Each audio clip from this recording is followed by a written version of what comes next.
Double take কেন? কিন্তু আমরা ওইভাবে আপনি ডাবল টেক তো আপনি করতে পারেন না। চাইনিজ চাইনিজ হলে আপনাকে কি করতে হবে? যে কাগজ দেখাইতে হবে। আপনার তো গোছানো থাকার কথা এগুলা, তাই না? আপনারা জানেন যে ভোক্তা অধিকার এটার কি করতেছে, মানে বিভিন্ন শোরুমে আপনার এগুলো দেখতে যাচ্ছে। তাহলে ক্যালকুলেটর বের করুন তো। দেখে নেই আমরা, তাই না? মানে আলটিমেটলি কত প্রফিট করতেছে ইজি। 645 যোগ 271 271 916, হ্যাঁ 916 টাকা মাইনাস 1490। হ্যাঁ এটাই তো, এটা দিয়ে আপনি পারচেস করছেন আসলে 1490। আপনি 574 টাকা একটা গেঞ্জিতে প্রফিট করতেছে, 60% এর উপরে যাচ্ছে। এটা তো আমার কস্ট।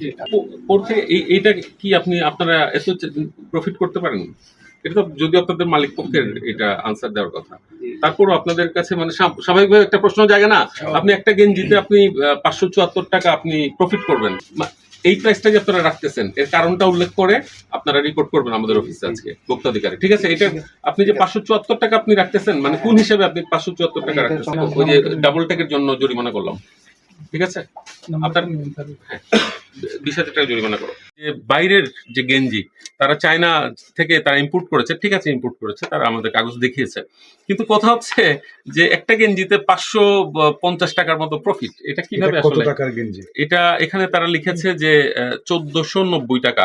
তারা এটা চায়না থেকে আমদানি করার পরে তাদের খরচটা হচ্ছে এই গেঞ্জিতে, যেটা নাকি 1490 টাকা লেখা আছে, এটা দাম পড়েছে 645, আর ভ্যাট সহ ভ্যাট 271 টাকা, সব মিলে 919 টাকা।